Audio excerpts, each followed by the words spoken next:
dipersembahkan oleh sekarang ini kita mensosialisasikan bahwa menyusui itu adalah urusan antara ibu, bayi, dan juga ayah. Ayah itu memegang peranan kunci, juru kunci lah. Kadang-kadang laki-laki yang udah dinenenin belum anaknya, udah dinenenin, ya masih kenyang mas, ini segede kaca. Contohin dong lari yang benar tuh kayak gimana sih? Kalau bisa badan agak condong ke depan sedikit, jadi jaraknya kurang lebih dagu ini udah di depan si jempol mata kaki depan.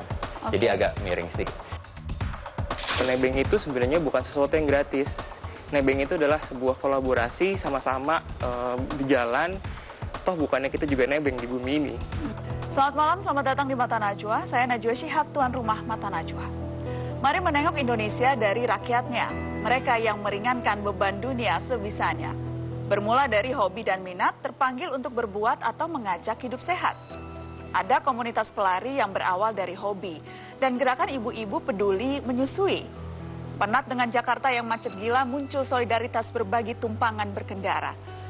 Gerakan mereka ditopang media sosial, teknologi informasi digunakan menyebarkan aksi dan ajakan. Inilah Mata Najwa. Penggerak asa.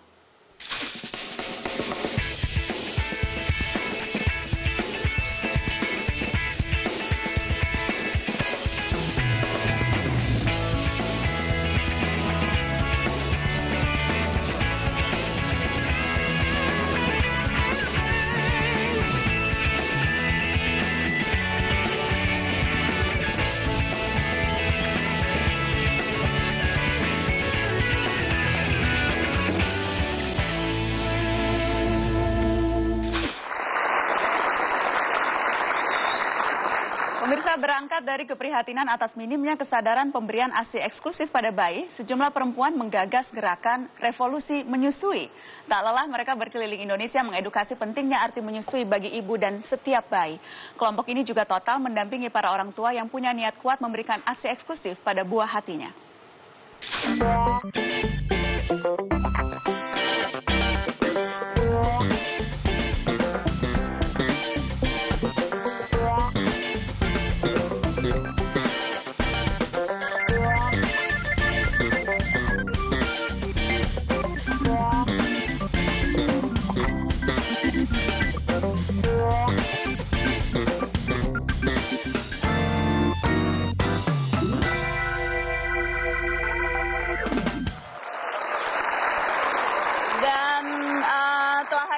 Di studio Mata Najwa, Ketua Umum Asosiasi Ibu Menyusui Indonesia atau AIMI, Mia Sutanto. Selamat malam Mbak Mia. Terima kasih sudah hadir di Mata Najwa. Asosiasi Ibu Menyusui Indonesia. Yes. AIMI dimulai tahun 2007, betul Mbak? 21 April 2007. 21 April 2007. Ingin tahu awal mulanya, tiba-tiba ada sekelompok ibu membuat gerakan mari rame-rame menyusui bayi. Seperti apa ceritanya? Asal mulanya memang kita berawal dari komunitas. Jadi komunitas itu adalah ibu-ibu menyusui yang tergabung di Milis ASI for Baby. Jadi Milis ASI for Baby sekarang sudah berubah nama jadi Milis AIMI ASI, tapi dulu namanya ASI for Baby. Itu adalah milis satu-satunya di mana para ibu menyusui itu bisa saling sharing, saling curhat, saling tukar informasi, pengetahuan tentang ASI dan menyusui. Nah, akhirnya dari situ beberapa ibu-ibu merasa kok kalau hanya wadahnya Milis saja dan hanya bisa diakses via internet, sayang ya. Sementara ini kita bisa sharing ke lebih banyak ibu-ibu lagi. So, gimana kalau kita bikin suatu wadah yang konkret, di mana wadah ini kemudian bisa bergerak, insya Allah pada waktu itu pikirannya di seluruh Indonesia gitu. Sekarang apa kita harus gimana? Akhirnya kita sepakat untuk mendirikan AIMI ini gitu yang berbentuk organisasi. Kenapa sampai harus bikin gerakan awal mulanya? Kenapa sampai kemudian akhirnya menjadi organisasi? Apakah memang sesulit itu mengajak ibu menyusui anaknya sampai harus ada gerakan ayo susui bayi kita? Bukan kesulitan mengajak ibu menyusui, justru kesulitan yang dialami oleh masing-masing para pendiri AIMI itu sendiri. Jadi kami ada 22 orang yang mendirikan Asosiasi Ibu Menyusui Indonesia, dan sebagian besar dari para pendiri itu justru mengalami kesulitan, bahkan ada yang mengalami kegagalan dalam pemberian ASI eksklusif. Nah, dari situlah kemudian timbul keinginan untuk supaya ibu-ibu lain tidak mengalami kegagalan yang sama, tidak mengalami tantangan hambatan yang sama ketika pada saat para founders itu, pendiri itu menyusui bayi-bayi mereka. Nah dari situlah akhirnya kepikiran untuk mendirikan, awal mulanya memang hanya pinginnya seperti support group aja ya, kayak mother to mother support group. Tetapi ternyata memang mungkin karena hadir di saat yang tepat, antusiasme masyarakat juga besar, akhirnya kita jadi berkembang di seluruh Indonesia gitu. Seberapa besar sekarang dari mula hanya beberapa orang, mungkin sekarang sudah berapa besar Aimi? Sekarang kita sudah ada 13 cabang. Di seluruh Indonesia? Di tingkat provinsi, betul. Jadi PR-nya masih banyak ya, karena kita ada 34 provinsi ya gitu. Tapi itulah cita-cita kita, karena namanya kan Asosiasi Ibu Menyusui Indonesia. So semua ibu menyusui di Indonesia memang harusnya bisa merasakan manfaat dari apa yang kegiatan-kegiatan yang dilakukan oleh Aimi. Dari mulai berapa? 4 orang founder, kita kasih tepuk tangan. Dari mulai 4 orang, sekarang total anggotanya kurang lebih berapa banyak? Jadi 4 orang penggagas, 22 orang founder. Sekarang kita membernya sudah ribuan, mungkin mendekati hampir 5.000 member. Betul. Ketika awal-awal atau jangan-jangan sampai sekarang suka dipandang sebelah mata nggak ya, ini ibu-ibu nyusuin, bikin organisasi, mau ngapain sih?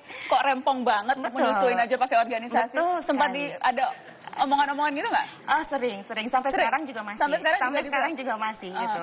Apalagi memang kita adalah organisasi yang dari, oleh, dan untuk ibu menyusui. Jadi pengurusnya juga semua ibu-ibu ya, ibu-ibu menyusui. Jadi memang kalau kita berhubungan dengan pihak ketiga, ada kadangkala ya, persepsi seperti itu. Ini apa sih sebenarnya? Do they know what they're doing? Gitu. Apakah mereka tidak tahu apa yang mereka lakukan gitu? Ngapain juga ngurusin tentang ASI itu satu. Terus kedua juga mungkin ada pandangan-pandangan, ini paling nggak bener nyusuin nih, paling cuman ibu-ibu kaya doang yang nggak ada kegiatan gitu ya, cari-cari kegiatan gitu. Atau ada beberapa pemikiran-pemikiran atau pandangan-pandangan yang sifatnya mungkin negatif terhadap kami. Tetapi buat kita, terutama para pengurus yang ada di Aimi ini, kita semua volunteer. Belum bisa memperjuangkan dirinya, jadi haknya harus diperjuangkan oleh orang yang karena bisa mereka bergerak. belum bisa bersuara sendiri kan, memperjuangkan hak mereka, jadi ya kitalah yang harus melakukan itu. Lillahi ta'ala ya bisa dibilang. Jadi dan tujuannya jelas, semakin banyak ibu yang bisa menyusui anaknya secara eksklusif. Betul, jadi semakin banyak ibu yang bisa menyusui bayinya, dan semakin banyak bayi yang bisa mendapatkan haknya, karena air susu ibu itu adalah hak seorang bayi di Indonesia. Dan hak itu harus diperjuangkan. Karena bayi-bayi belum bisa memperjuangkan dirinya, jadi haknya harus diperjuangkan oleh orang yang bisa karena mereka bergerak. belum bisa bersuara sendiri kan, memperjuangkan hak mereka, jadi ya kitalah yang harus melakukan itu. Oke, dari mulai sedikit, puluhan, sampai kemudian sekarang menjadi ribuan, kendala terbesarnya apa sih kalau kita bicara soal mensosialisasikan pentingnya ASI? Apa sih yang paling utama orang Indonesia itu kalau dibilang susuin ASI, itu biasanya apa komentarnya, Mbak? Kalau di awal 2007 mungkin masih banyak orang yang mindsetnya adalah susu formula sama baiknya dengan ASI. Jadi ngapain sih repot-repot ngasih ASI sampai harus belajar ya cara menyusui yang benar seperti apa dan sebagainya. Toh gampang, tinggal pergi ke beli susu udah dikasih ke bayinya gitu. Jadi pada saat 2007 itu persepsinya adalah seperti itu. Sekarang ini sudah sedikit bergeser, sudah semakin banyak yang aware bahwa memang defaultnya adalah menyusui, memberikan ASI. Namun menyusui yang seperti apa yang diharapkan, atau pemberian ASI yang seperti apa yang diharapkan. Nah kalau kita mengacu pada rekomendasi yang dikeluarkan oleh WHO, oleh WHO dan oleh UNICEF, bahwa ASI itu adalah memberikan ASI eksklusif dari lahir sampai dengan 6 bulan, kemudian diteruskan dengan makanan pendamping ASI sejak usia 6 bulan, dan pemberian ASI diteruskan sampai usia 2 tahun. Betul. Ini rata-rata kelompoknya memang ibu-ibu semua nih? Enggak juga. Ada bapak-bapaknya juga? Ada juga. Ada bapak-bapaknya ya? Ada. Jadi kalau ibu-ibunya, nenek-neneknya juga ada. Karena ini pada ketawa, padahal nanti ada surprise loh, ada bapak ASI juga. Tapi memang ini kan gerakan menyusui itu kan bukan hanya ibu menyusui bayinya kan, Mbak ya? Betul. Seluruh keluarga tuh ikut harus mendukung kan? Betul. Bukan hanya yang punya payudara yang berkepentingan kan? Betul sekali. Tuh, benar. Jadi kalau misalnya kita pernah mendengar peribahasa bahwa it takes a village to raise a child, nah ini it takes a whole nation to breastfeed a child. Sekarang ini kita mensosialisasikan bahwa menyusui itu adalah urusan antara ibu, bayi, dan juga ayah sebenarnya. Karena itu sudah banyak sekali penelitiannya bahwa ayah itu memegang peranan kunci, juru kunci lah bisa dibilang. Juru kuncinya ada pada ayah. Ada pada ayah. Jadi kalau ayah itu care, ayah itu dukung, angka keberhasilan pemberian ASI itu bisa hampir 100%. 100%. Betul. Tetapi sebaliknya kalau ayahnya tidak mendukung atau kurang care, itu keberhasilan menyusui hanya sekitar 27%. Jadi tanggung jawab ayah juga. Betul. Lagi-lagi itu egonya besar, dia tuh pengen banget ngurusin anak. Tapi dia suka bingung gimana caranya. Kalau nanya, dia malu. Kalau dikasih tahu sama istri, dia gengsi. Apalagi dikasih tahu sama mertua perempuan.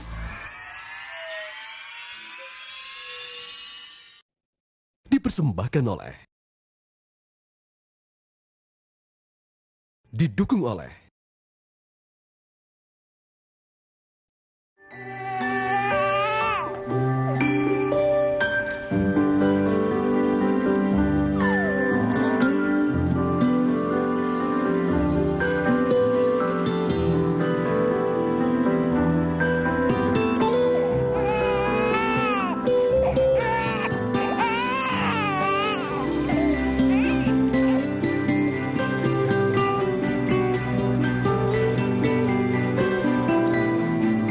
begitu banyak yang bisa dilakukan untuk membantu keberhasilan ibu menyusui. Mulailah dari sekarang. Dan saya ingin undang untuk bergabung di meja Mata Najwa salah seorang penggerak ayah ASI. Kita sambut Sogi Indra Duaja.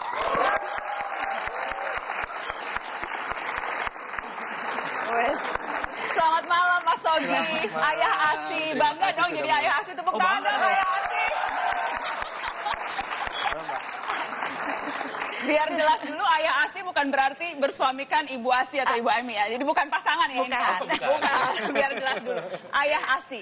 Apa sih ayah ASI? Bagian dari Aimi atau gerakan yang berbeda dengan Aimi? Tadi saya di penonton waktu tadi pertama ketawa ya, ngetawain ayah ASI.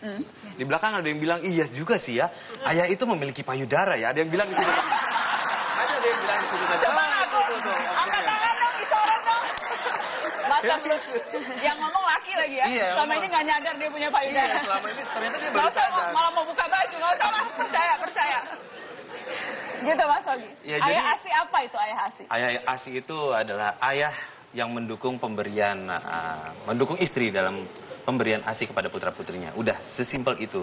Banyak yang datang memang sama kita. Kebetulan di sini ada teman-teman ayah ASI juga, boleh berdiri. Ada Rahmat. Diri dong, ayah ASI. Ini ada Adit, ada Oji, ada Gama. Ini ayah ASI juga. Ayah ASI. Ini jadi ayah ASI itu kerjanya apa sih? Kumpul-kumpul ngomongin ASI atau apa? Nah, itu dia. Bener loh, itu bener. Jadi, laki-laki itu egonya besar. Laki-laki itu egonya besar. Dia tuh pengen banget ngurusin anak. Tapi dia suka bingung gimana caranya. Kalau nanya, dia malu. Kalau dikasih tahu sama istri, dia gengsi. Apalagi dikasih tahu sama mertua perempuan. Gengsi banget. Ini kayaknya personal ya. Jadi akhirnya dia memilih untuk ya udah, itu bukan urusan saya. Kalau udah masalah ASI, ngurusin anak, itu urusan perempuan, urusan istri. Padahal sebenarnya mereka pengen. Jadi kita berharap dengan adanya perkumpulan bapak-bapak ini, jadi kita sharingnya antar bapak-bapak. Jadi gengsinya itu luntur gitu loh. Oke. Kalau Aimi kan jelas organisasi, ada di 13 kota, sudah ada 13 provinsi, sudah ada 5.000 anggota. Ayah ASI ini platformnya apa? Platformnya berawal dari kami berdelapan, ada saya, ada RS Prakasa, ada Adit, Rahmat, kemudian Syafiq, ada Dipa, ada Pandu, sama Aib. Aib itu tadi yang bintang iklannya tadi. Oh, oke. Kita membuat buku. Judul bukunya adalah Catatan Ayah ASI. Jadi kita ngerasa sepertinya ayah-ayah butuh handbook. Satu pegangan yang mereka bisa baca untuk mendapatkan informasi tentang ASI. Karena nanya itu tadi gengsi kan, kalau baca kan bisa sendirian. Nah masalahnya buku-buku laktasi itu kalau nggak medis ya bahasanya perempuan, ibu-ibu. Mereka gengsi dong pegang-pegang itu dan bahasanya juga mungkin kurang masuk. Kita pengennya sharing pengalaman kita berdelapan ke dalam buku itu disertai dengan data-data, dengan informasi-informasi, dengan bahasa yang lebih laki-laki, dengan gambar-gambar yang lebih bentuknya Bahasa lebih diagram. laki-laki itu apa sih? Maksudnya porno gitu. Laki-laki itu Jangan-jangan isinya agak porno-porno nih. Bahasa laki-laki maksudnya. bener. Oh benar, astagfirullah. Nggak porno. Laki-laki itu ingin simple. Diceritakannya lewat karikatur. Di situ ada karikatur yang lagi pacaran, terus kemudian si perempuannya mau belajar tentang ASI, laki-lakinya mau belajar tentang ASI, makin cinta. Kemudian seperti ukuran lambung bayi ada di buku kami di catatan Ayah ASI.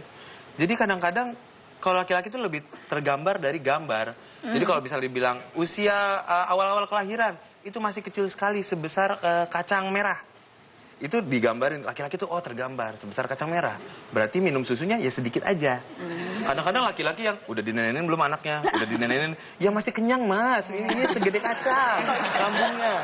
Jadi kalau misalnya pakai buku lewat gambar, ilustrasinya lebih memudahkan. Iya, lebih memudahkan. Mbak Mia, konkretnya ayah ASI, suami-suami itu perannya apa sih?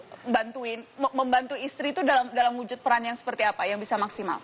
Jadi kalau dalam menyusui itu ada 2 hormon yang berperan. Pertama adalah hormon prolaktin itu untuk produksi ASI. Kedua adalah hormon oksitosin. Oksitosin itu hormonnya itu yang melancarkan ASI agar bisa mengalir dengan deras. Nah, hormon oksitosin ini juga dikenal dengan sebutan hormon cinta.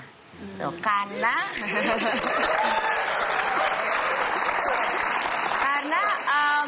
hormon oksitosin ini akan bekerja secara optimal kalau si ibu itu merasa dicintai, relax, positive thinking, dan tidak berpikiran yang negatif-negatif atau tidak merasakan yang negatif-negatif. Pokoknya semuanya harus serba positif.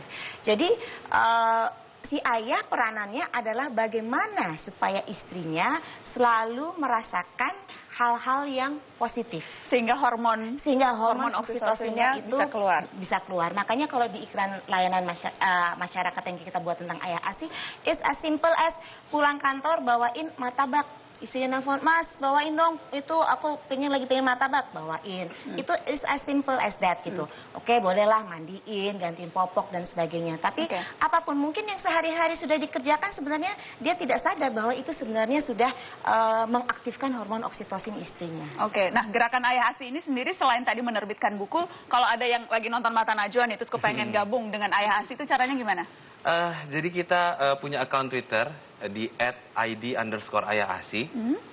Kita itu berawal dari situ sebenarnya karena sebelum kita ngeluarin buku, penerbit siapa yang mau beli buku ditulis oleh bukan ahli, laki-laki ngomongin ASI.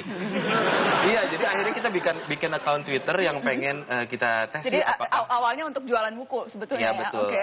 Apakah orang-orang interest nggak sih? Orang interest nggak sih kalau kita laki-laki ngomongin ASI? Ternyata followersnya banyak dan isinya ibu-ibu. Jadi nggak mencapai target dong. Kalau sebetulnya targetnya Ayah ASI kok malah ibu-ibu yang follow? Tapi dari situ akhirnya ibu-ibu ini menyadarkan suaminya tuh ada ayah-ayah lain loh yang seperti itu. Akhirnya ayahnya follow, kemudian ada Ayah ASI Jakarta, ada Ayah ASI Bandung, ada Ayah ASI Medan. Dan ya kita kalau pengen ikutan ya pantau saja timeline kita di Twitter dan nimbrung aja sih sebenarnya karena kita bukan organisasi seperti AIMI, tidak ada ketua, bendahara. Ini sifatnya lebih gerakan ya? Sifat gerakan. Gerakan gitu. Tapi tujuannya sama yaitu sebanyak mungkin bayi-bayi Indonesia kemudian dapat ASI eksklusif 6 bulan sampai kemudian 2 tahun. Iya. Cerita soal bagaimana tantangan ibu bekerja yang juga tetap bisa menyusui bayinya. Di Studio Mata Najwa juga hadir Ibu Keminjen. Ibu Keminjen ini adalah seorang buruh pabrik yang gigih berjuang memberikan ASI eksklusif untuk bayinya. Kita kasih tepuk tangan. Selamat malam Ibu Kemi. Jadi ibu memerah susunya di pabrik, kemudian itu saya lihat membawa termos. Ceritanya apa? Boleh diceritakan Ibu? Jadi Mbak Keminjen ini tidak memiliki kulkas di kontrakannya karena juga dayanya tidak cukup, hanya 225 watt. Jadi kalau misalnya cukup hanya untuk rice cooker satu. Bayinya di Studio Mata Najwa juga hadir Ibu Keminjen. Ibu Keminjen ini adalah seorang buruh pabrik yang gigih berjuang memberikan ASI eksklusif untuk bayinya. Kita kasih tepuk tangan. Selamat malam Ibu Kemi. Jadi ibu memerah susunya di pabrik, kemudian itu saya lihat membawa termos. Ceritanya apa? Boleh diceritakan Ibu? Jadi Mbak Keminjen ini tidak memiliki kulkas di kontrakannya karena juga dayanya tidak cukup, hanya 225 watt. Jadi kalau misalnya cukup hanya untuk rice cooker satu. Bayinya di studio Mata Najwa juga hadir Ibu Keminjen. Ibu Keminjen ini adalah seorang buruh pabrik yang gigih berjuang memberikan ASI eksklusif untuk bayinya. Kita kasih tepuk tangan, selamat malam Ibu Kemi. Jadi Ibu memerah susunya di pabrik, kemudian itu saya lihat membawa termos. Ceritanya apa? Boleh diceritakan Ibu? Jadi Mbak Keminjen ini tidak memiliki kulkas di kontrakannya karena juga dayanya tidak cukup, hanya 225 watt. Jadi kalau misalnya cukup hanya untuk rice cooker satu.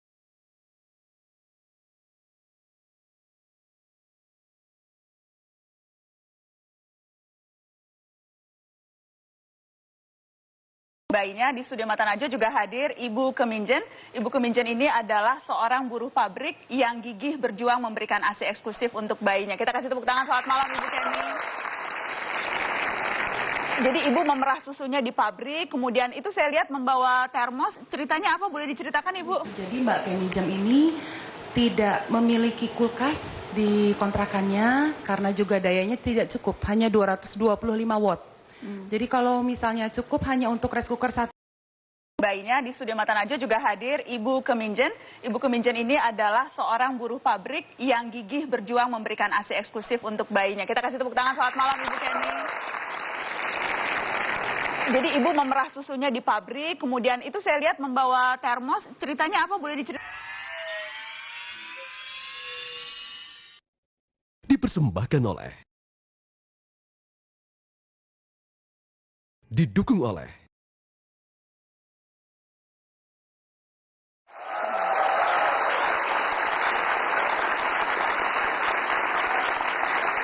Pemirsa, mereka berlari awalnya hanya untuk mewujudkan keinginan memiliki tubuh yang tidak mudah terserang penyakit. Tapi siapa sangka kecintaan pada olahraga murah ini justru menular dan seolah menjadi virus yang berkembang cepat.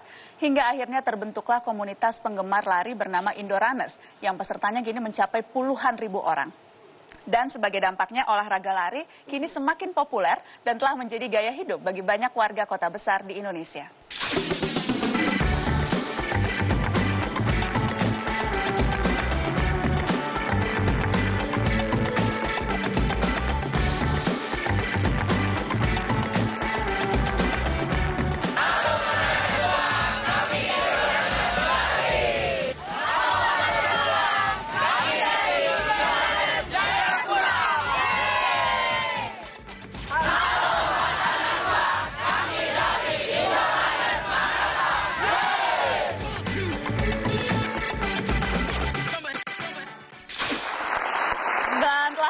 Studio founder Indorunners Reza Puspo dan co-foundernya Maila Faiza, dan kita sambut juga teman-teman dari Indorunners yang akan berlari masuk ke studio Mata Najwa.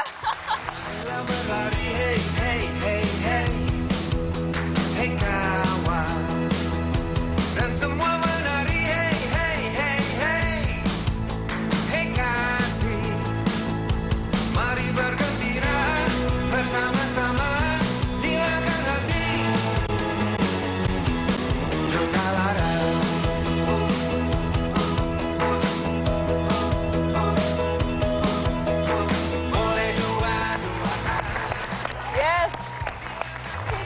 Teman-teman Indorunners luar biasa. Mbak Faiza terima kasih sudah hadir, Mas Reza terima kasih sudah hadir. Indorunners. Jadi tadi di perkenalan saya sebutkan sudah ribuan anggotanya. Persisnya berapa banyak sih anggota Indorunners sekarang, Mas Reza? Per hari ini kalau kita mengikuti perkembangannya di forum sosial media Facebook sama Twitter itu kurang lebih ada 40.000 anggota. 40.000 anggota. Ya. Awal mulanya susah nggak sih ngajak orang lari di Indonesia? Challenging sekali, sangat susah. Karena yang namanya lari itu di Indonesia bukan budaya kita. Kalau seingat saya waktu saya masih di SMA, lari itu adalah format hukuman. Dihukum ya? Iya. Berlari keliling lapangan? Tidak bikin PR, lari. Rambutnya gondrong, sebelum dipotong, lari dulu baru dipotong. Jadi memang yang kita ingat sih sebenarnya lari is not part of ourselves. Bukan budaya kita. Persepsinya tuh negatif gitu ya? Negatif sekali. Kalau disuruh lari negatif. Betul. Jadi susah sekali awal-awalnya? Awalnya susah. Nah, kenapa saya tiba-tiba lari pada tahun 2009, 2008 itu, motivasinya cukup simpel. Jadi sebelum saya rajin lari, saya itu mudah terserang flu. Jadi 1 tahun saya bisa itu mungkin 10 sampai dengan 20 kali. Satu sakit, saya kena sakit. Saya sembuh, besok sakit lagi, dan seterusnya. Sehingga ada seorang dokter teman, yang ngasih bisikan ke saya, kayaknya kamu tuh mesti ningkatin daya tahan tubuh kamu deh. Dan yang paling baik adalah dengan coba meningkatkan kardio, lari deh coba deh. Akhirnya saya coba, dan memang terbukti dalam tahun berikutnya di tahun 2009 itu, saya itu flu mungkin jarang sekali, boleh dihitung hanya 2-3 kali, dan untuk menyembuhkannya itu sangat cepat, 1-2 hari udah selesai. Jadi dengan cara lari dengan itu? cara lari itu. Jadi saya ngerasa itu something yang ada yang positif yang apa terjadi di dalam tubuh kita, which is ya daya tahan tubuh itu. Akhirnya saya pada tahun 2009 saya buka forum di Facebook namanya Indorunners. Dan di situ mulai bermunculan. Jadi Indorunners bermula kalau mau officially-nya itu yang ramenya di Facebook tahun 2009. Ya. Kalau Faiza juga pertama kali masuknya karena tertarik lihat postingan Facebook? Justru waktu itu pertama kali bergabungnya hampir seperti tidak sengaja karena bertemu pertama kali dengan salah satu co-foundernya yaitu Yomi Wardana. Jadi saya dan Yasha Hattab, suami saya yang juga jadi co-founder ya, waktu itu juga awalnya mulai berlari. Waktu itu saya dan Yasha Hattab juga sama-sama baru memulai berlari dan ketemu dengan teman-teman yang ada di Car Free Day. Gitu. Jadi awalnya sesimpel itu. Kemudian kita mulai diajak, oke, ikut event lari yuk gitu. Waktu itu saya juga sebetulnya sangat benci dengan lari, jujur aja gitu. Buat saya lari sangat traumatik karena pas SD setiap kali abis pelajaran olahraga mau pingsan. Karena disuruh lari? Iya, lari di Sekarang udah gak pernah pingsan lagi kan? Enggak dong. Udah pelari handal di Indorunners. Ya, jadi pada saat itu memang sangat traumatik dan nggak menyenangkan, sama seperti kata Reza juga juga sangat negatif gitu ya, sangat seperti hukuman dan lain-lain gitu. Dan saya sendiri secara fisik memang pada saat itu juga baru sadar ternyata dulu waktu SD itu kita tidak diajari lari secara gradual, secara bertahap, tekniknya dan lain-lain. Jaraknya pun juga harusnya secara bertahap. Nah, jadi pada saat 2009 saya dengan suami sama-sama membaca buku sebuah memoir dari Haruki Murakami. Dia membuat buku tentang berlari. Kita berlari bersama-sama, lalu diajak oleh Yomi Wardana ikut event lari. Kami mencoba, setelah sekian lama latihan, akhirnya udah bisa 5 kilo, wah ternyata bisa loh gitu. Saya nggak kebayang sama sekali bisa 5 kilo. Baru kemudian setelah itu kami semakin aktif ya, akhirnya ikut dengan Indorunners ini dan ikut nurturing dan menggiatkan Indorunners. Oke, kasih tepuk tangan dong untuk Reza dan Faiza. Nah, meminjam istilah Anda Mas Reza, menyebarkan virus lari. Cara menyebarkannya seperti apa sih?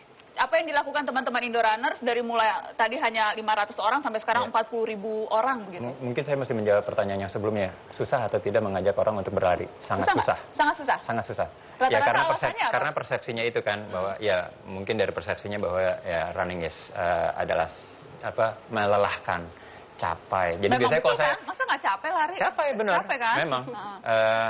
Ada yang bilang boring dan sebagainya.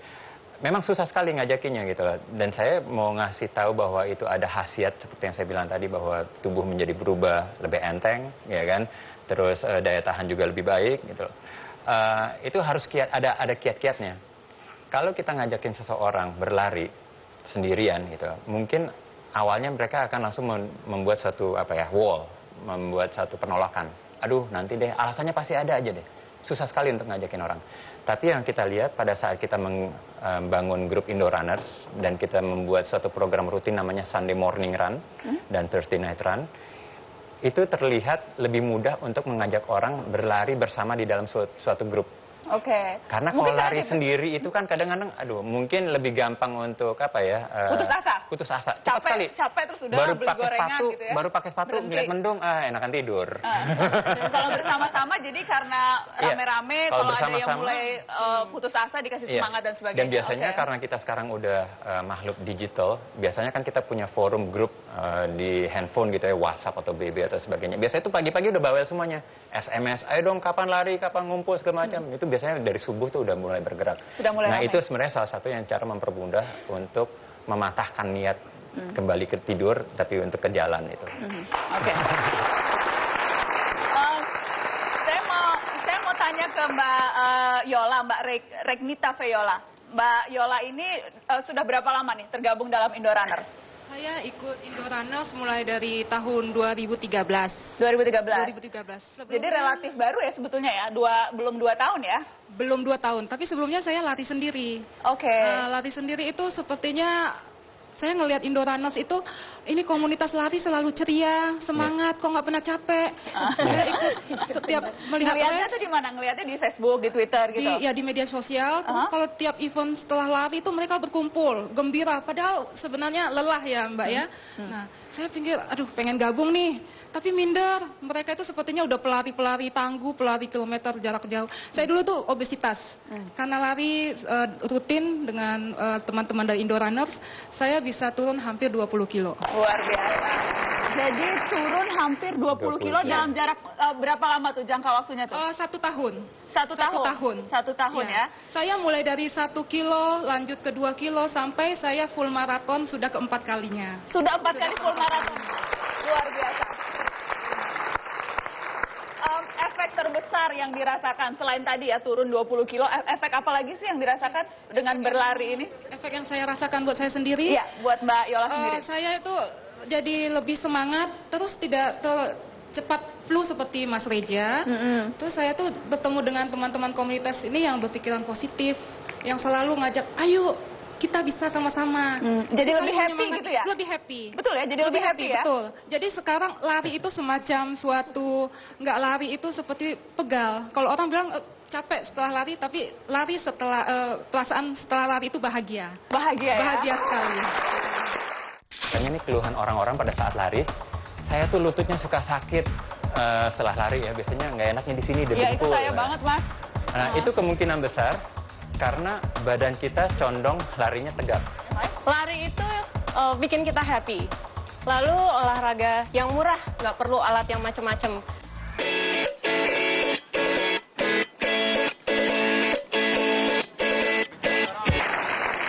Selain lari yang kemudian reguler tadi ada jadwal-jadwal tertentu yang tentunya berbeda-beda di tiap kota. Apalagi sih kegiatan yang dilakukan Indorunners? Sebetulnya programnya Indorunners itu selain yang reguler juga kita sebetulnya ada program-program lari yang sifatnya tematik gitu. Misalnya Valentine atau pada saat Christmas, atau pada saat Hari Batik Nasional, waktu itu kami pernah lari dengan menggunakan batik gitu. Jadi ada juga program-program seperti itu. Lalu kemudian ada juga program untuk charity yang dikenal dengan luas. Jadi seperti apa tuh teknisnya lari dan beramal? Ternyata lari untuk beramal itu sangat menarik untuk teman-teman pelari kita. Kayak belum lama yang lalu di bulan Desember itu ada program namanya Nusantara Run. Di situ teman-teman menggalang dana dengan cara pastinya ya kita membutuhkan teman-teman untuk lari. Waktu itu jaraknya dari Jakarta sampai dengan Bandung 170-an kilo, di mana di setiap kilometernya itu nanti mereka akan menyumbangkan suatu nilai rupiah. Tapi dia jadi juga bisa dihitung kilometernya di ekuivalen dengan jumlah rupiah yang disumbangkan. Dan dia juga si pelari-pelari ini juga akan mengajak rekannya, temannya, keluarganya untuk ikut menyumbang juga. Kalau tidak salah di bulan Desember itu mereka berhasil mengumpulkan hampir 1 miliar. Luar biasa, 1 miliar. Ada juga film Mari Lari. Itu cara untuk juga mengajak orang lebih banyak tertarik untuk ikut olahraga ini? Pada saat itu sebetulnya awal ceritanya dari kenapa kita lihat sampai cuplikannya bisa. dulu ya, Pak. Kita lihat cuplikannya, ini cuplikan film Mari Lari. Sudah jadi gaya hidup ya lari sekarang? Sudah jadi gaya hidup dan ini salah satu bentuk bagaimana kemudian bertransformasi lewat berbagai medium termasuk salah satunya film, Faiza? Iya, benar. Jadi pada saat itu awalnya Yasha Hatap ini sedang berlari di Menteng gitu dengan dengan teman-teman Indorunners. Kemudian ketemu dengan Delon Tio yang ternyata adalah sutradara dan produser film. Jadi benar-benar bermula dari situ akhirnya ada ide kenapa kita nggak membuat film tentang berlari gitu. Jadi ceritanya adalah pesan moralnya adalah bagaimana bahwa di dalam lari ini sebetulnya banyak nilai-nilai positif dalam kehidupan. Di mana dengan lari seseorang jadi lebih konstruktif terhadap hidupnya, jadi bisa mencapai cita-citanya dan lain-lain gitu. Jadi pesan dari Mari Lari itu sendiri sebetulnya banyak. Lari yang baik dan benar. Kan ada teknik tekniknya kan? Lari bukan sembarang hanya lari biasa kan? Betul. Ada apa namanya teknik tertentu? Ada tekniknya Tunjukin. supaya tidak injured sih sebenarnya. Cedera. Boleh ya kita kasih tepuk tangan dong? Oke. Tanya nih keluhan orang-orang pada saat lari, saya tuh lututnya suka sakit setelah lari ya, biasanya nggak enaknya di sini Iya, itu debengkul. saya banget, Mas. Diajarkan seperti ilustrasi di situ adalah kalau bisa badan agak condong ke depan sedikit, jadi jaraknya kurang lebih dagu ini udah di depan si jempol mata kaki depan, jadi agak miring sedikit.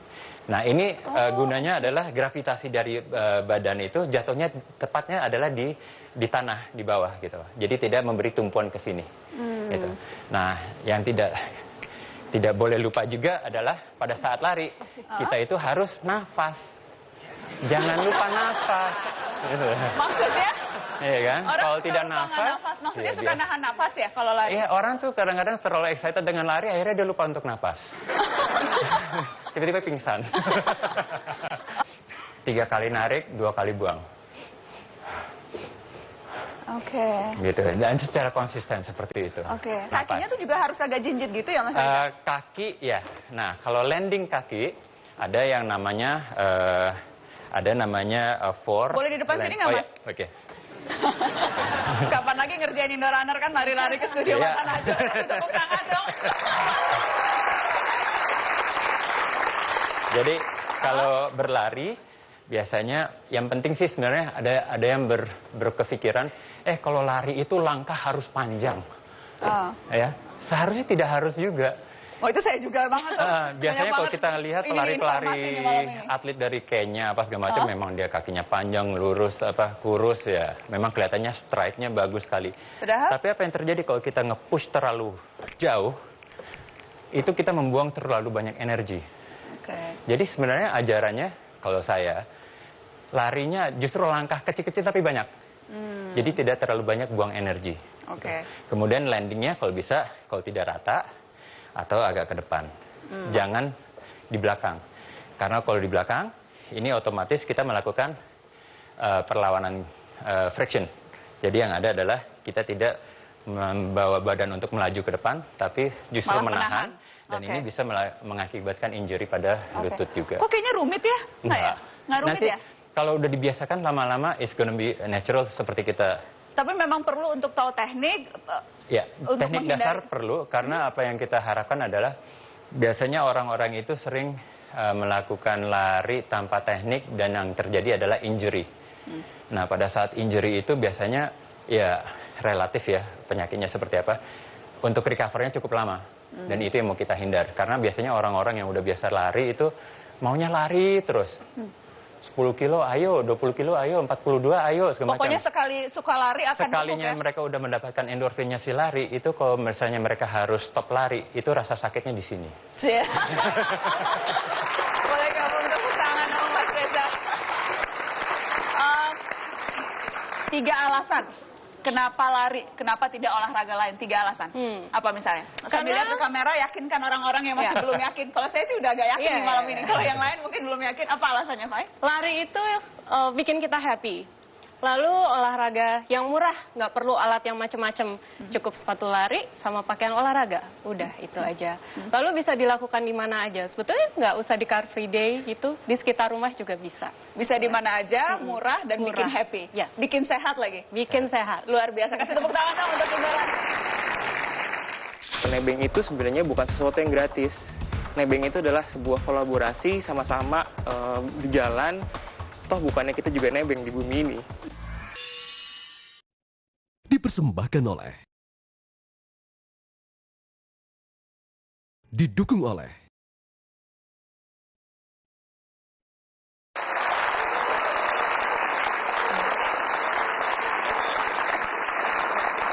Pemirsa, sebagian orang menganggap Jakarta sebagai kota yang individualistis, di mana tak banyak orang yang saling peduli.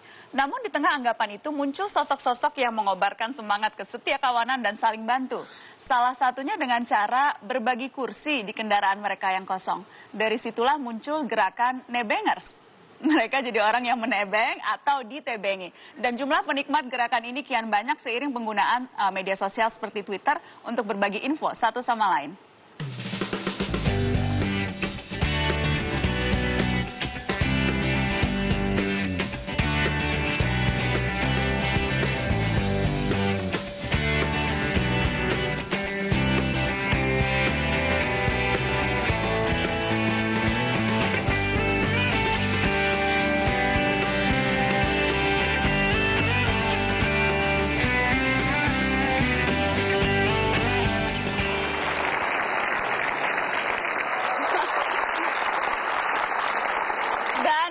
sambut Andreas Aditya, founder dari gerakan Nebengers.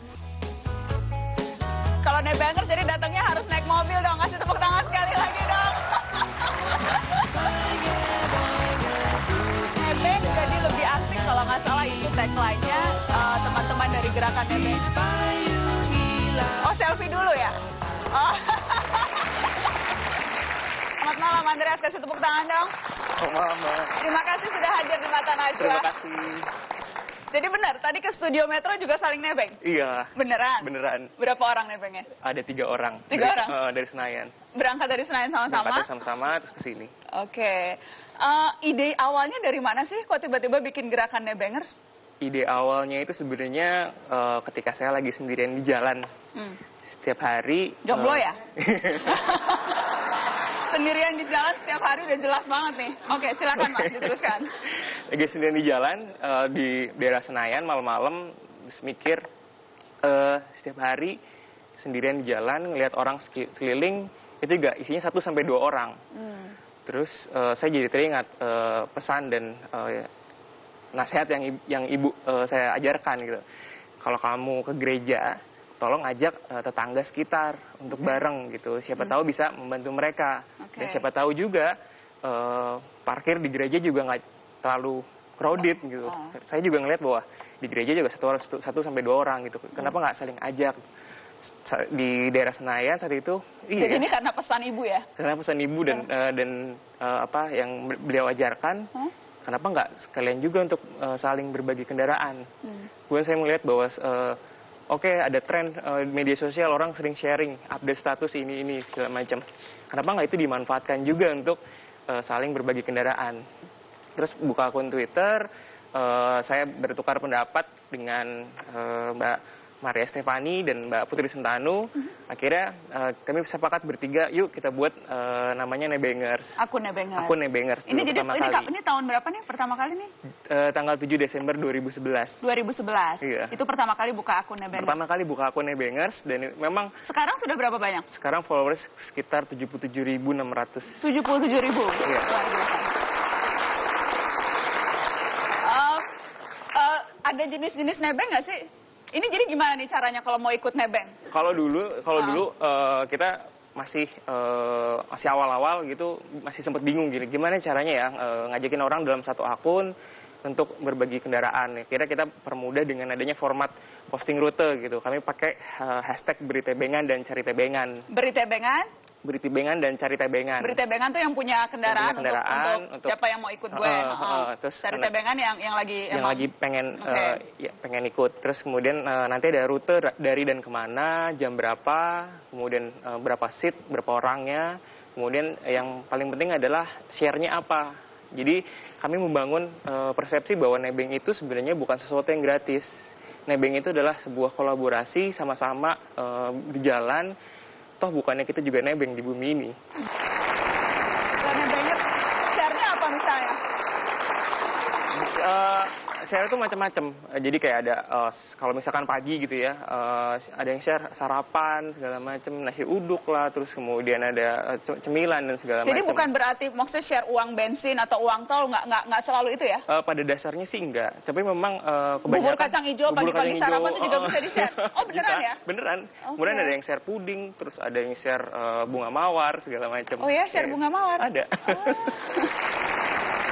Ini sekarang bukan hanya di Jakarta, tapi juga sudah di kota-kota lain ya? Iya, ada Jakarta, Bandung, Jabodetabek, Jogja, Solo, Malang, Surabaya, Jogja, Medan. Solo. Oh ya, luar biasa. Sudah berapa kota nih jadi Nebengers? Sekitar ada 16. 16 kota? 16 kota. Luar biasa.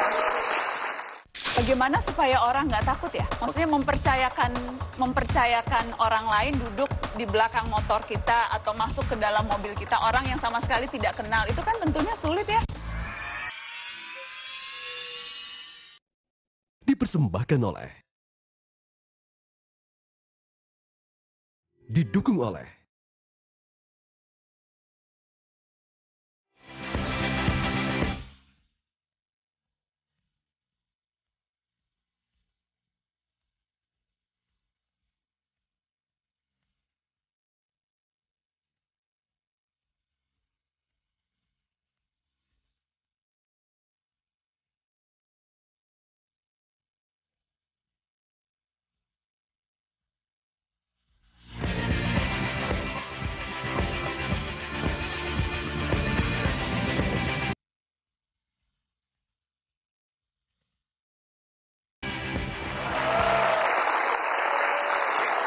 ada berapa tebeng menebeng? Istilahnya apa sih? Kalau sehari tuh kita punya namanya hashtag cerita nebeng. Cerita nebeng itu Jadi, kira-kira sehari berapa banyak? Sehari itu sekarang sekitar 100 sampai 200. 100 sampai 200. Iya, itu yang terjadi dan mereka juga yang udah rutin ya sudah nggak posting gitu. Kalau yang mencari tebengan kan jelas tuh motifnya memang mau nebeng gitu ya, dengan alasan apapun. Tapi kalau yang memberi tebengan tuh rata-rata motifnya apa sih? Pertama, kok mau kasih tebengan ke orang? Pertama yang lebih banyak adalah mereka pengen mencari teman seperjalanan. Mencari teman. Okay. Karena memang Jakarta sudah sangat macet dan segala macam. Mereka sendirian di jalan juga udah capek banget. Kemudian ya mereka butuh teman untuk ngobrol, teman untuk berbagi perjalanan. Yang kedua adalah mereka untuk benar-benar membantu sesama gitu. Jadi memang ada beberapa orang yang yuk free aja ngasih tebengan dan segala macam. Terus ada ketiga ya adalah yang memang untuk sharing cost yang memang dirasakan karena transportasi itu adalah sektor nomor 2 terbesar pengeluaran keluarga. Okay. Jadi memang mereka butuh untuk sharing kendaraan mereka, untuk sharing tol dan sharing bensin. Jadi motifnya bermacam-macam, tapi salah satu yang paling utama karena memang hendak membantu sesama ya? Hendak membantu sesama. Dan pernah ada kejadian. Apa tuh? Setahun setelah saya mendirikan Nebengers, mobil yang tadi saya naikin itu hilang. Mobil itu hilang, terus oke, mungkin ini pelajaran buat dari Tuhan supaya saya bisa untuk mengenalkan Nebengers ini lebih luas. Dan memang terbukti.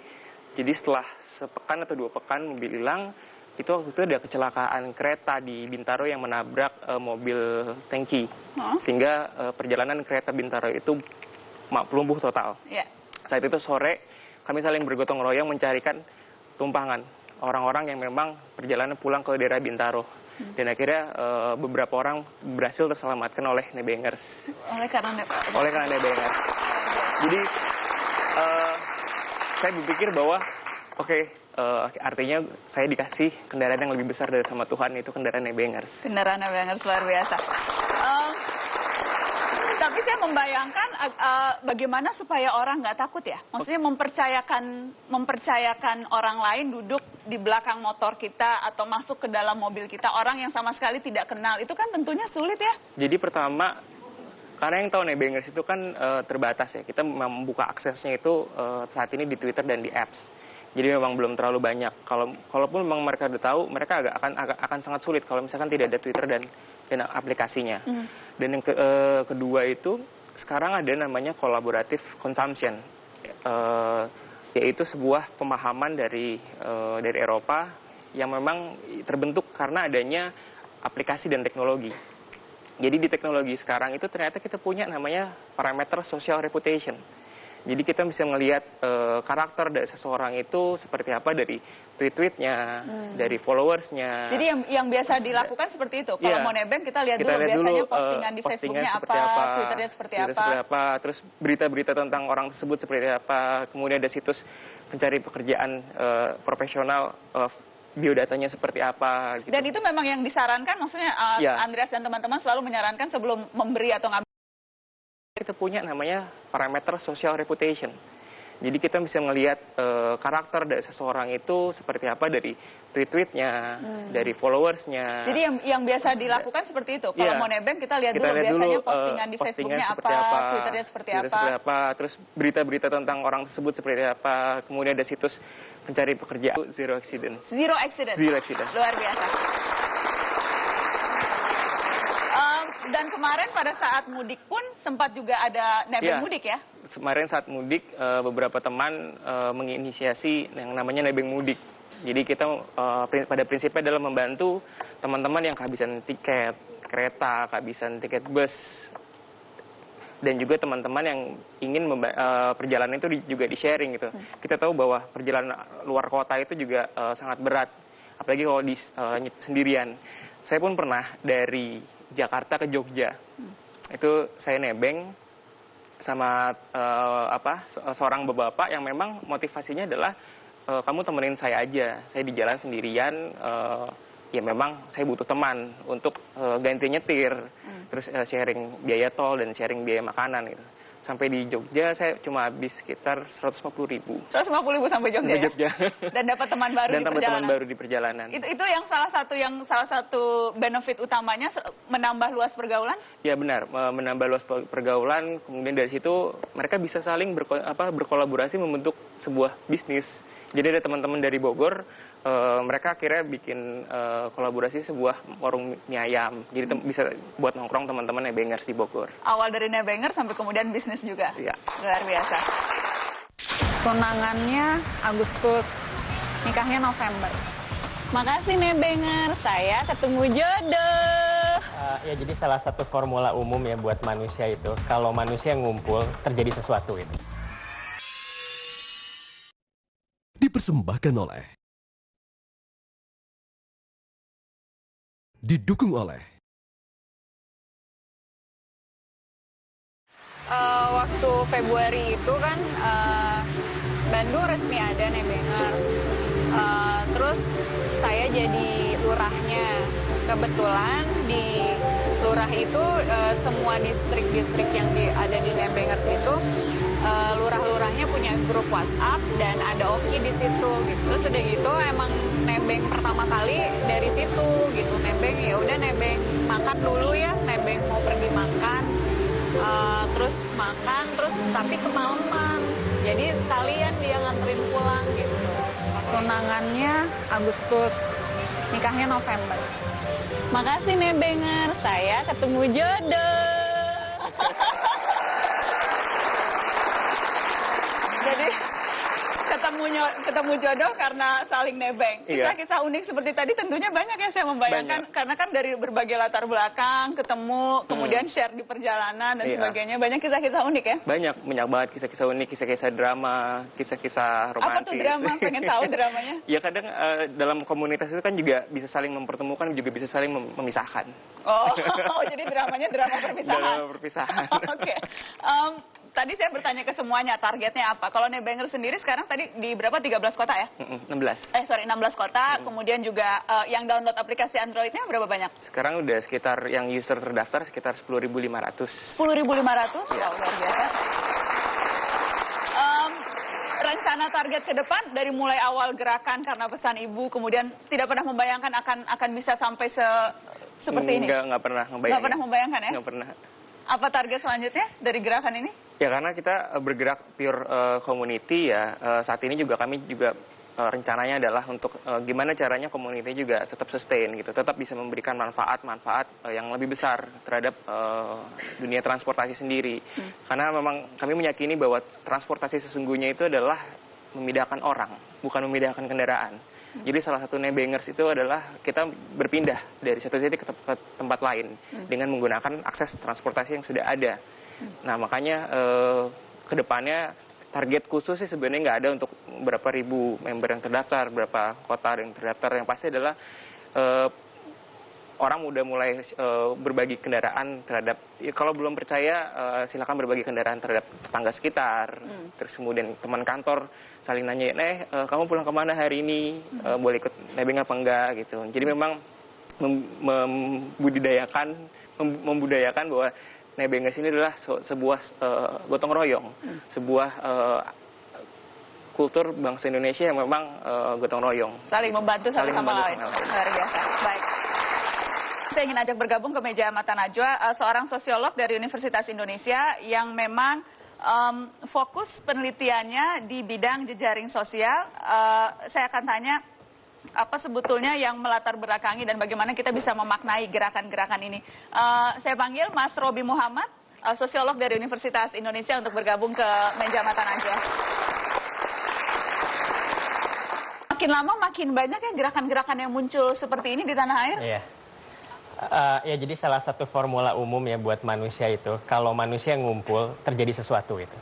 Ada yang dapat jodoh pernikahan gitu. Tapi kalau kita lihat dari sejarah katakanlah umat manusia, kalau saya tarik ke belakang misalnya sekitar 20 tahun lalu terjadi apa misalnya reformasi 98. Tarik lagi ke belakang tahun 45 ada sekumpulan pemuda Indonesia ngumpul jadilah bikin negara. Kalau zaman dulu levelnya bikin negara gitu. Sesuai dengan kebutuhan kita sekarang ya kita ada memberikan solusi buat masalah dari mulai nebeng, kesehatan, lari, sampai ke ya misalnya ASI untuk anak dan sebagainya gitu. Dan rata-rata memang sosial media itu menjadi salah satu basis, salah satu tools mengapa kemudian banyak memungkinkan orang untuk berkumpul? Iya. Kalau dulu kan ngumpul di kantin, di warung kopi gitu ya. Sekarang yang ngumpul di sosial media itu. Jadi sebetulnya fenomena sosialnya sudah lama, tapi ada teknologi baru gitu. Di luar warung kopi, kantin, atau di kos-kosan misalnya gitu. Jadi dia mengakselerasi munculnya kegiatan-kegiatan atau gerakan-gerakan yang baru ini gitu. Dan kalau misalnya dilihat awalnya mungkin pemantiknya di sosial media, tetapi untuk membuat itu berkembang harus ada gerakan di luar ranah virtual ya? Ya ujungnya kalau... Apa tidak harus selalu? Tidak sebetulnya ya nggak ada formulanya sih kalau soal tidak harus selalu, tapi biasanya awalnya di sosial media itu karena dia paling mudah untuk menjangkau lebih banyak orang gitu kan, dia menjangkau lebih banyak orang, tapi memang kalau ingin ya untuk skala yang lebih besar ya biasanya dia kembali ke format yang lebih tradisional, yaitu organisasi seperti tadi ada AIMI gitu. Ya kalau yang saya amati yang menarik itu ya, kita anggap yang sekarang aja media sosial itu kan teknologi ya, itu hampir semua teknologinya dari luar lah, dari Amerika, dari mana. Teknologi tekniknya dari luar, tapi yang menarik inovasi sosialnya, teknologi sosial itu kita. Nebeng, ASI itu kita, orang Amerika mungkin nggak kepikiran untuk mempromosikan ASI lewat media sosial gitu. Mungkin teknologinya Twitter, Facebooknya dari mereka, tapi itu teknologi sosial, inovasi sosialnya dari kita gitu. Tapi untuk bisa membuat ini menjadi lebih permanen, jangka panjang, lebih banyak lagi yang terlibat, Nebagers tambah rame, Indorunner sampai puluhan juta, AIMI tambah besar, Ayah ASI tambah banyak fansnya, itu gimana? Jadi yang si penggiat gerakan sosial ini harus jeli untuk apa level selanjutnya gitu. Apakah bisnis industri, apakah ya, tetap di aktivisme sosial, apakah di pemerintahan, policy, publik, kebijakan publik misalnya seperti itu. Jadi mereka harus awalnya yang ya asik-asik aja lah, happy-happy aja. Tapi pada titik tertentu mereka harus mulai berpikir lebih dari itu. Ini mau kemana gitu? Apa mau jadi industri, mau ke kebijakan publik atau apa gitu. Itu yang pekerjaan rumah buat para penggagas gerakan ini gitu. Hanya pinginnya seperti support group aja ya, kayak mother to mother support group. Tetapi ternyata memang mungkin karena hadir di saat yang tepat, antusiasme masyarakat juga besar, akhirnya kita jadi berkembang di seluruh Indonesia gitu. Seberapa besar sekarang dari mula hanya beberapa orang, mungkin sekarang sudah berapa besar, Aimi? Sekarang kita sudah ada 13 cabang. Di seluruh Indonesia? Di tingkat provinsi, betul. Jadi PR-nya masih banyak ya, karena kita ada 34 provinsi ya gitu. Tapi itulah cita-cita kita, karena namanya kan Asosiasi Ibu Menyusui Indonesia. So semua ibu menyusui di Indonesia memang harusnya bisa merasakan manfaat dari apa yang kegiatan-kegiatan yang dilakukan oleh AIMI. Dari mulai berapa? 4 orang founder, kita kasih tepuk tangan. Dari mulai 4 orang, sekarang total anggotanya kurang lebih berapa banyak? Jadi 4 orang penggagas, 22 orang founder. Sekarang kita membernya sudah ribuan, mungkin mendekati hampir 5.000 member. Betul. Ketika awal-awal atau jangan-jangan sampai sekarang suka dipandang sebelah mata nggak ya, ini ibu-ibu nyusuin, bikin organisasi, mau ngapain sih? Kok rempong banget menyusuin aja pakai organisasi? Betul, sempat ada omongan-omongan gitu nggak? Sering. Sampai sekarang juga masih. Sampai sekarang juga masih gitu. Apalagi memang kita adalah organisasi yang dari, oleh, dan untuk ibu menyusui. Jadi pengurusnya juga semua ibu-ibu ya, ibu-ibu menyusui. Jadi memang kalau kita berhubungan dengan pihak ketiga, ada kadangkala ya. Susah sekali untuk ngajakin orang. Tapi yang kita lihat pada saat kita membangun grup Indorunners dan kita membuat suatu program rutin namanya Sunday Morning Run dan Thursday Night Run, itu terlihat lebih mudah untuk mengajak orang berlari bersama di dalam suatu grup. Oke. Karena kalau lari sendiri itu kan kadang-kadang, mungkin lebih gampang untuk apa ya? Putus asa. Cepat sekali. Capek terus udah beli gorengan gitu ya. Baru pakai sepatu, ngeliat mendung, enakan tidur. Kalau bersama-sama, jadi karena rame-rame, kalau ada yang mulai putus asa dikasih semangat dan sebagainya. Dan biasanya karena kita sekarang udah makhluk digital, biasanya kan kita punya forum grup di handphone gitu ya, WhatsApp atau BB atau sebagainya. Biasanya itu pagi-pagi udah bawel semuanya. SMS, ayo dong kapan lari, kapan ngumpul, segala macam. Itu biasanya dari subuh tuh udah mulai bergerak. Nah itu sebenarnya salah satu yang cara mempermudah untuk mematahkan niat kembali ke tidur, tapi untuk ke jalan itu. Oke. Saya mau tanya ke Mbak Yola, Mbak Regnita Feyola. Mbak Yola ini sudah berapa lama nih tergabung dalam Indorunner? Saya ikut Indorunners mulai dari tahun 2013. 2013. Jadi relatif baru ya sebetulnya ya, belum 2 tahun ya? Belum 2 tahun, tapi sebelumnya saya latih sendiri. Oke. Latih sendiri itu sepertinya saya ngelihat Indorunners itu, ini komunitas lari selalu ceria, semangat, kok nggak pernah capek. Saya ikut setiap melihat Ngelihatnya les. tuh di mana ngelihat? Nebengers itu adalah kita berpindah dari satu titik ke tempat lain dengan menggunakan akses transportasi yang sudah ada. Nah makanya kedepannya target khusus sih sebenarnya nggak ada untuk berapa ribu member yang terdaftar, berapa kota yang terdaftar. Yang pasti adalah orang udah mulai berbagi kendaraan terhadap, ya, kalau belum percaya silakan berbagi kendaraan terhadap tetangga sekitar. Terus kemudian teman kantor saling nanya, kamu pulang kemana hari ini, boleh ikut nebeng apa enggak gitu. Jadi memang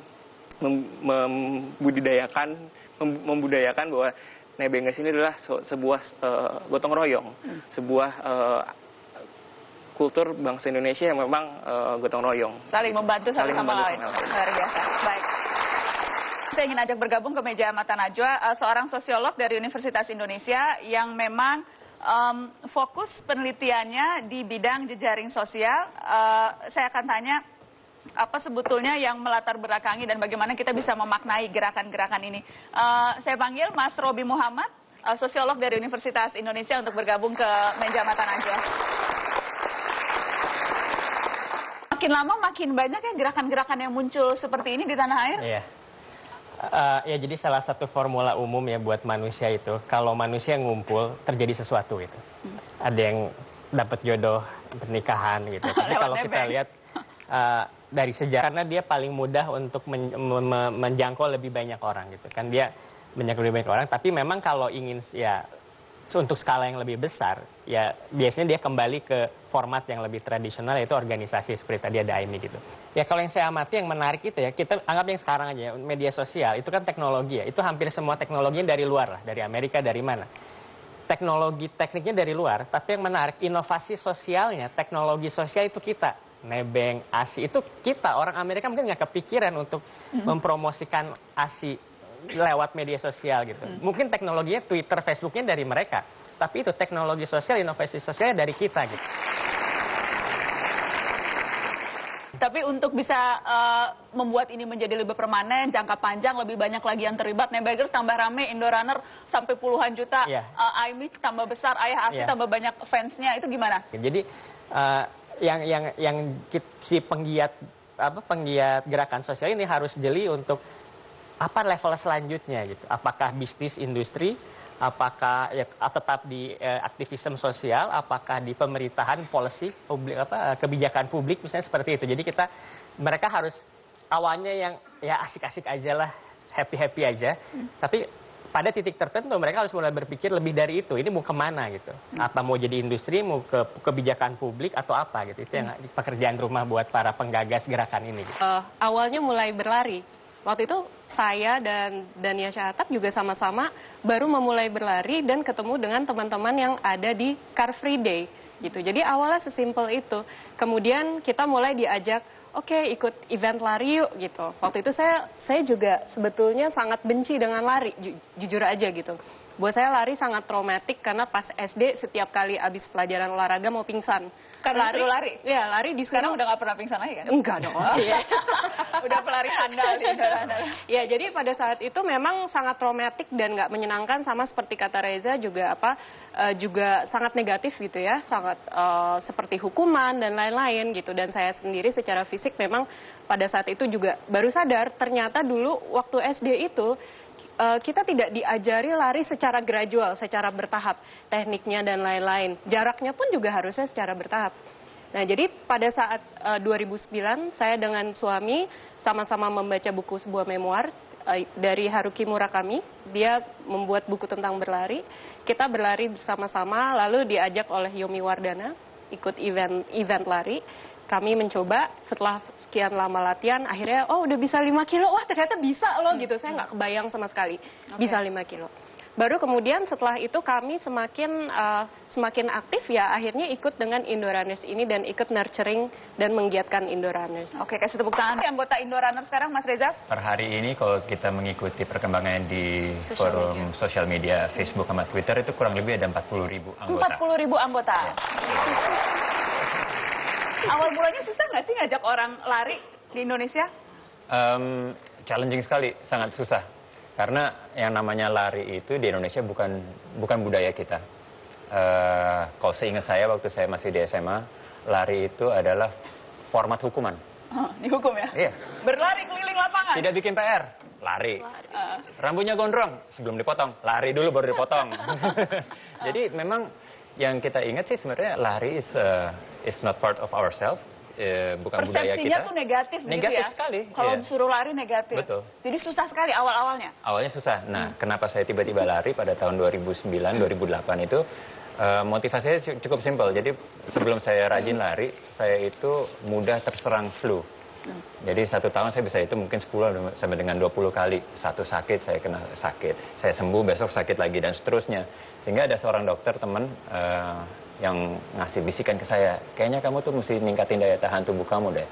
Dan yang paling baik adalah dengan coba meningkatkan kardio. Lari deh coba deh. Akhirnya saya coba, dan memang terbukti dalam tahun berikutnya di tahun 2009 itu, saya itu flu mungkin jarang sekali, boleh dihitung hanya 2-3 kali. Dan untuk menyembuhkan itu sangat cepat. Iya, buat Mbak Yola sendiri. Saya itu jadi lebih semangat, terus tidak cepat flu seperti Mas Reza. Terus saya tuh bertemu dengan teman-teman komunitas ini yang berpikiran positif, yang selalu ngajak, ayo kita bisa sama-sama. Jadi lebih happy gitu ya? Lebih happy. Betul ya, jadi lebih happy ya? Betul. Jadi sekarang lari itu semacam suatu, nggak lari itu seperti pegal. Kalau orang bilang capek setelah lari, tapi lari setelah perasaan setelah lari itu bahagia. Bahagia ya? Bahagia sekali. Kayaknya ini keluhan orang-orang pada saat lari, saya tuh lututnya suka sakit setelah lari ya, biasanya nggak enaknya di sini, Iya, itu saya banget, Mas. Nah, itu kemungkinan besar karena badan kita condong larinya tegap. Lari itu bikin kita happy. Lalu olahraga yang murah, nggak perlu alat yang macem-macem.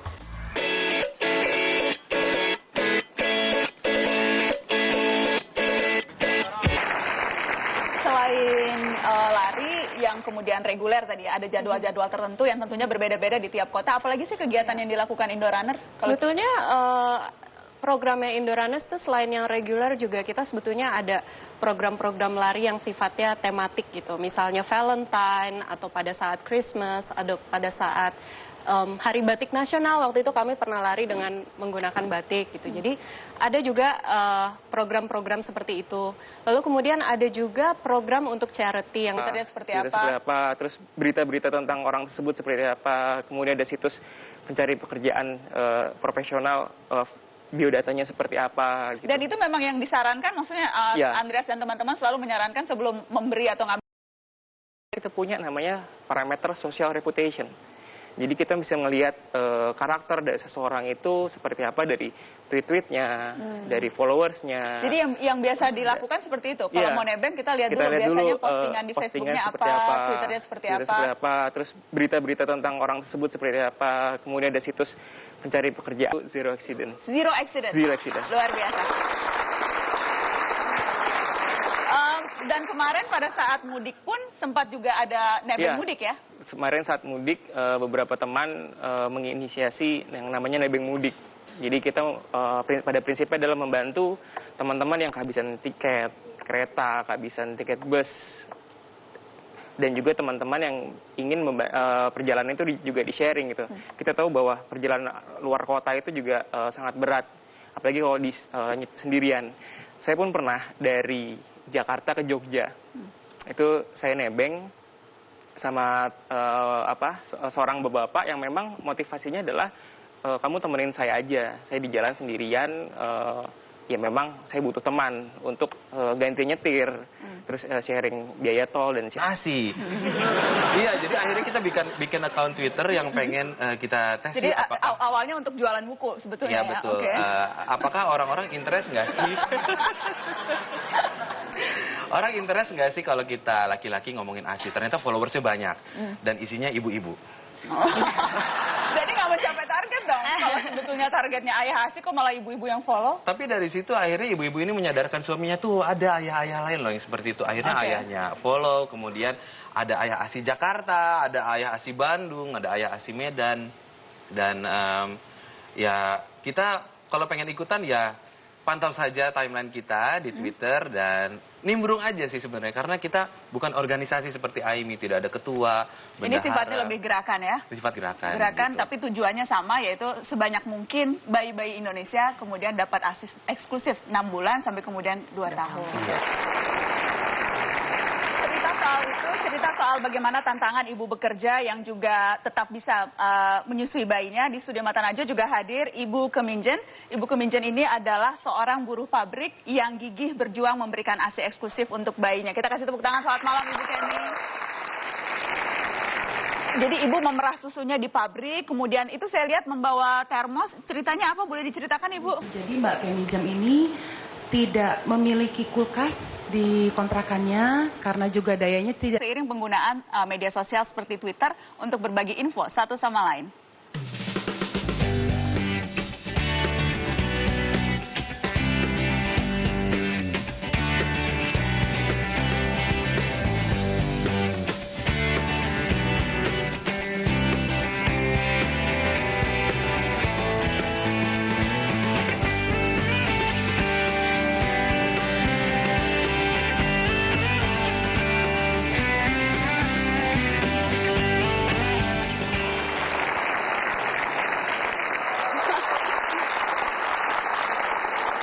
Kita sambut Andreas Aditya, founder dari gerakan Nebangers. Kalau Nebangers jadi datangnya harus naik mobil dong, kasih tepuk tangan sekali lagi dong. Nebeng jadi lebih asik kalau nggak salah itu tagline-nya teman-teman dari gerakan Nebeng. Oh selfie dulu ya? Oh. Selamat malam Andreas, kasih tepuk tangan dong. Selamat malam, Mbak. Terima kasih sudah hadir di Mata Najwa. Terima kasih. Jadi benar, tadi ke studio Metro juga saling nebeng? Iya. Beneran? Beneran. Berapa orang nebengnya? Ada 3 orang. 3 orang? Dari Senayan. Berangkat dari Senayan sama-sama? Berangkatnya sama-sama, terus ke sini. Oke. Ide awalnya dari mana sih kok tiba-tiba bikin gerakan Nebangers? Ide awalnya itu sebenarnya ketika saya lagi sendirian di jalan. Wah, gitu. Jadi tidak memberi tumpuan ke sini. Gitu. Nah, yang tidak boleh lupa juga adalah pada saat lari kita itu harus nafas. Jangan lupa nafas. Maksudnya? Iya kan? Kalau tidak nafas, maksudnya ya suka nahan nafas ya kalau lari? Iya, orang tuh kadang-kadang terlalu excited dengan lari, akhirnya dia lupa untuk nafas. Tiba-tiba pingsan. 3 kali narik, 2 kali buang. Oke. Gitu, dan secara konsisten seperti itu. Oke. Kakinya tuh juga harus agak jinjit gitu ya Mas? Kaki, ya. Nah, kalau landing kaki, ada yang namanya for. Boleh di depan sini nggak Mas? Ya. Oke. Kapan lagi ngerjain Indo Runner kan lari-lari ke studio Mata Najwa. Tepuk tangan dong. Jadi kalau berlari biasanya yang penting sih sebenarnya ada yang berkepikiran kalau lari itu langkah harus panjang. Ya, seharusnya tidak harus juga. Oh itu saya juga banget tuh.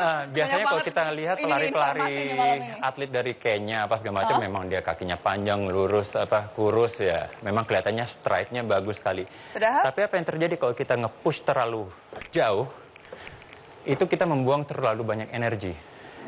Jadi sebenarnya ajarannya kalau saya larinya justru langkah kecil-kecil tapi banyak. Jadi tidak terlalu banyak, bukan budaya kita. Kalau seingat saya waktu saya masih di SMA, lari itu adalah format hukuman. Dihukum ya? Iya. Berlari keliling lapangan? Tidak bikin PR, lari. Rambutnya gondrong, sebelum dipotong, lari dulu baru dipotong. Jadi memang yang kita ingat sih sebenarnya lari is not part of ourselves. Bukan budaya kita. Persepsinya tuh negatif gitu ya? Negatif sekali. Kalau disuruh lari negatif? Betul. Jadi susah sekali awal-awalnya? Awalnya susah. Nah, kenapa saya tiba-tiba lari pada tahun 2009, 2008 itu, motivasinya cukup simpel. Jadi sebelum saya rajin lari, saya itu mudah terserang flu.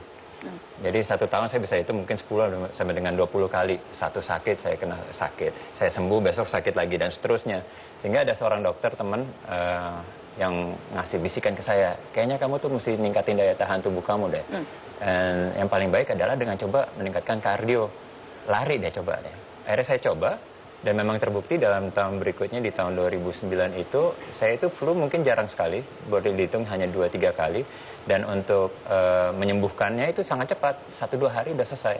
Jadi dengan cara lari dengan itu? cara lari itu. Jadi saya ngerasa itu something yang ada yang positif yang apa terjadi di dalam tubuh kita, which is ya daya tahan tubuh itu. Akhirnya saya pada tahun 2009 saya buka forum di Facebook namanya Indo Runners. Dan di situ mulai bermunculan. Jadi Indo Runners bermunculan. Jadi agak miring sedikit. Nebeng itu sebenarnya bukan sesuatu yang gratis. Nebeng itu adalah sebuah kolaborasi sama-sama di jalan. Toh bukannya kita juga nebeng di bumi ini. Selamat malam, selamat datang di Mata Najwa. Saya Najwa Shihab, tuan rumah Mata Najwa. Mari menengok Indonesia dari rakyatnya. Mereka yang meringankan beban dunia sebisanya. Bermula dari hobi dan minat, terpanggil untuk berbuat atau mengajak hidup sehat. Ada komunitas pelari yang berawal dari hobi. Dan gerakan ibu-ibu peduli menyusui. Penat dengan Jakarta yang macet gila, muncul solidaritas berbagi tumpangan berkendara. Gerakan mereka ditopang media sosial, teknologi informasi digunakan menyebarkan aksi dan ajakan. Inilah Mata Najwa. Penggerak asa.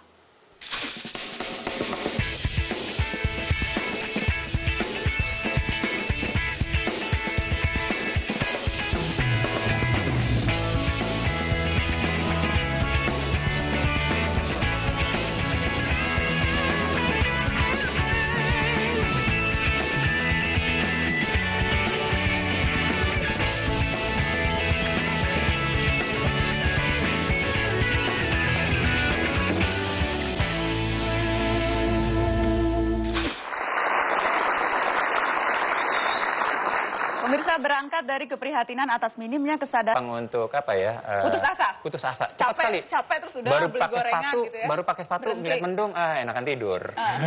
Kalau bersama-sama jadi karena rame-rame, kalau ada yang mulai putus asa dikasih semangat dan sebagainya. Dan biasanya karena kita sekarang udah makhluk digital, biasanya kan kita punya forum grup di handphone gitu ya, WhatsApp atau BB atau sebagainya. Biasanya itu pagi-pagi udah bawel semuanya. SMS, ayo dong kapan lari, kapan ngumpul segala macam. Itu biasanya dari subuh tuh udah mulai bergerak. Sudah mulai nah ramai. itu sebenarnya salah satu yang cara mempermudah untuk mematahkan niat kembali ke tidur, tapi untuk ke jalan itu. Oke.